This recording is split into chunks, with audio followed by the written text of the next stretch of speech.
Vous voulez apprendre à créer des belles pages de scrap rapidement et facilement? Alors c'est parti, aujourd'hui je vous montre comment créer ça. Je vais vous montrer comment j'ai créé cette page. C'est parti. Alors tout d'abord, je vais vous montrer comment j'ai fait pour détourer cette photo. Comme ça, vous saurez le faire. Alors, on va sur remove.bg. Ici, on télécharge notre image. Donc moi, je vais prendre mon image comme ça. On la place ici, on la dépose. On attend que la page la télécharge.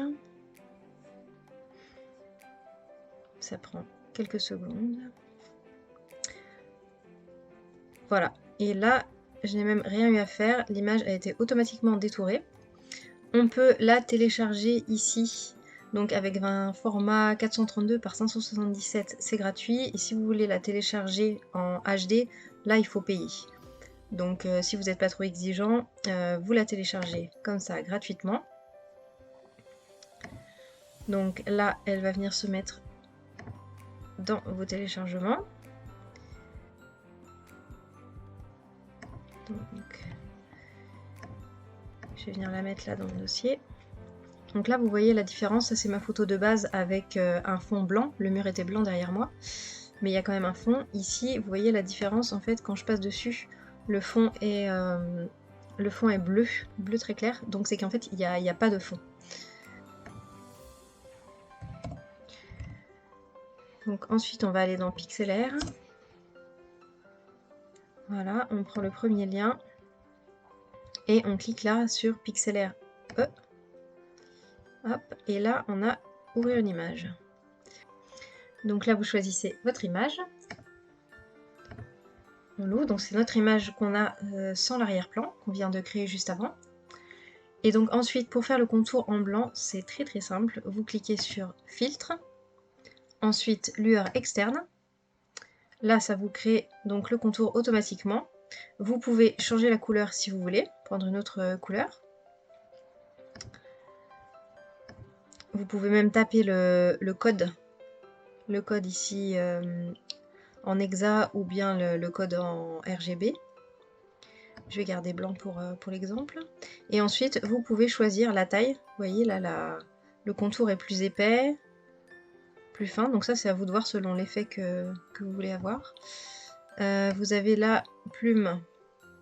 Donc là, vous voyez, c'est pareil, ça change un peu l'aspect du contour. Donc à vous de choisir en fonction de l'effet que vous voulez avoir sur votre photo. Et vous avez aussi l'opacité. Donc là, elle est à 100%. Si vous voulez qu'on puisse voir un petit peu à travers, vous réduisez l'opacité. Donc là, on va la mettre comme ça, par exemple, ça me semble pas mal. Donc on fait appliquer.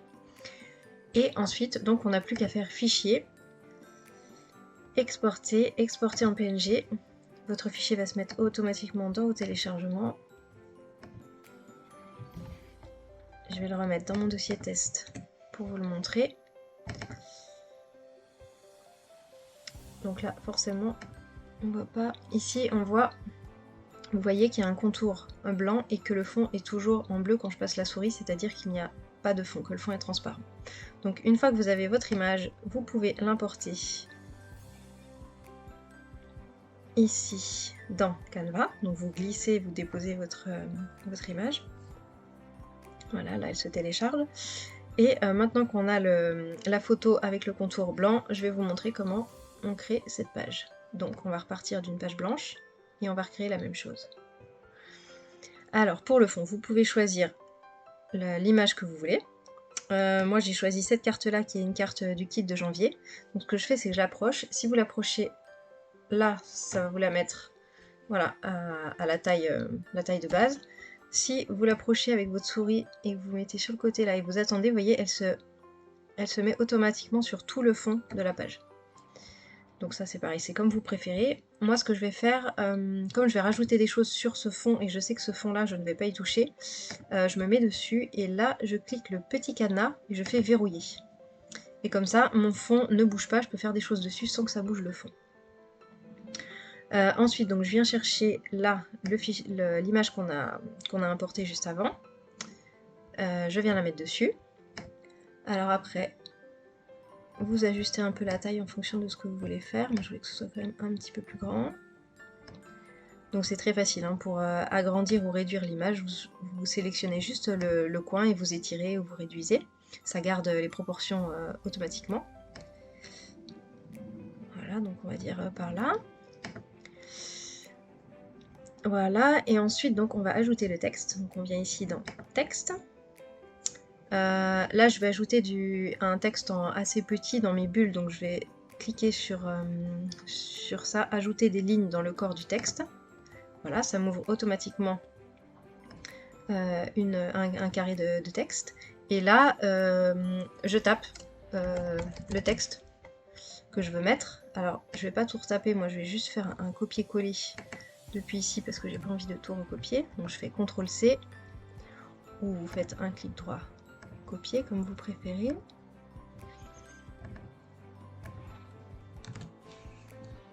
Voilà, CTRL-V ou coller. Et donc vous tapez le texte que vous avez envie de mettre. Ensuite, là, on peut ajuster sur les côtés la taille de la case où on veut qu'apparaisse notre texte. Voilà. Évidemment, si vous sélectionnez le texte, vous pouvez réduire ou agrandir la taille du texte. Vous pouvez le justifier à gauche, justifier de côté, l'aligner à droite ou le centrer. Moi, je vais justifier à gauche. Ça, encore une fois, c'est comme vous préférez. Et ensuite, donc, on fait la même chose pour ici. Vous pouvez, si vous voulez avoir la même police que ce que vous avez fait juste avant, le même style, copier cette case de texte. Donc, CTRL-C et puis la recoller juste en dessous. Comme ça, vous avez la même police, la même taille. Et là, pareil, vous réglez la case en fonction de ce que vous voulez faire. Vous pouvez aligner avec la case du dessus pour que le texte soit aligné dans les deux bulles. Ça, c'est comme vous le souhaitez. Et pareil, vous tapez votre texte. Moi, ce que je vais faire, c'est pareil, je vais sélectionner ça et je vais le copier-coller juste pour pas avoir tout retapé. Voilà. Et ensuite, pareil, donc vous l'alignez comme vous voulez. Je vais le laisser aligné à gauche. Voilà. Et ensuite, là, j'avais rajouté le petit texte avec le hashtag le selfie de la semaine. Je vous le refais pas, c'est exactement le même principe. Vous refaites un carré de texte et vous écrivez le texte qui vous intéresse. Et vous le placez où vous voulez. Là, automatiquement, comme j'ai fait copier-coller depuis l'autre page, il me le place exactement au même endroit.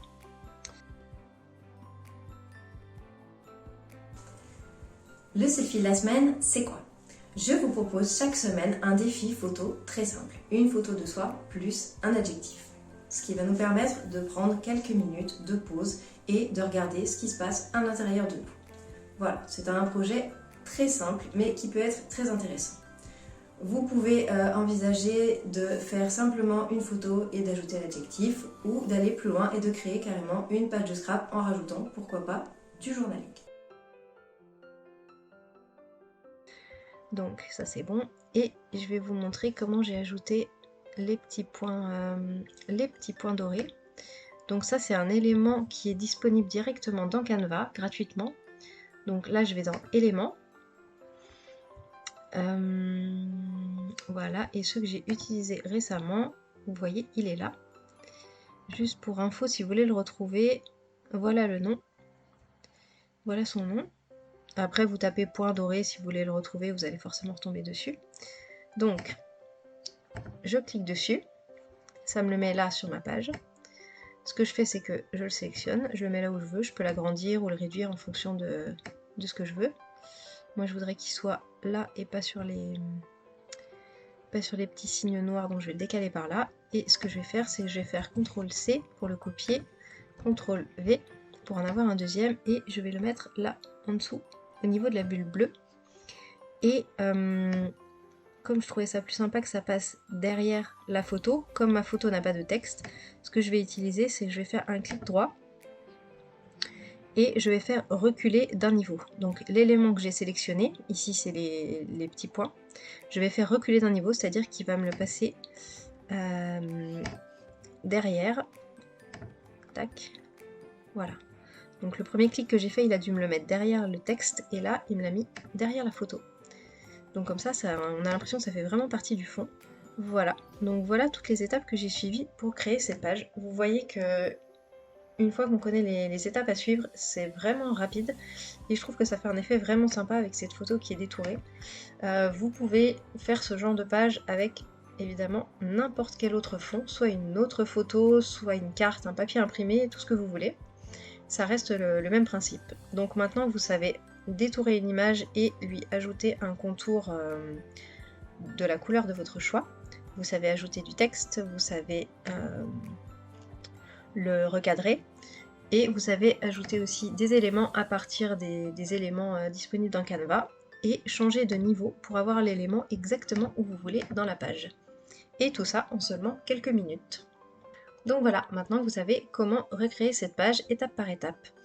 Ensuite, si vous voulez télécharger la page que vous avez créée sur votre ordinateur, vous cliquez sur les petits points là en haut à droite et vous faites télécharger. Là, il vous suggère de le télécharger en PNG. Alors, ça dépend ce que vous voulez en faire, mais a priori, je pense que c'est l'option qui vous servira le plus. Donc, PNG, vous cliquez, vous choisissez ici la page que vous voulez télécharger. Vous voyez, moi j'en ai plusieurs, donc il faut sélectionner la bonne. Là, je suis sur la page numéro 17. Voilà, terminé. Et ensuite, vous cliquez sur télécharger et ça va vous la télécharger automatiquement sur votre ordinateur. Voilà, maintenant c'est à vous de jouer, c'est à vous de créer votre propre page. N'hésitez pas à me dire dans les commentaires ce que vous pensez de ce genre de page, si ce genre de tuto vous intéresse ou non. J'espère que ce nouveau rendez-vous hebdomadaire avec vous-même vous inspire. Je vous remercie d'avoir regardé la vidéo jusqu'au bout. Si elle vous a plu, je vous invite à mettre un petit pouce. Et moi je vous dis à très bientôt pour une prochaine vidéo.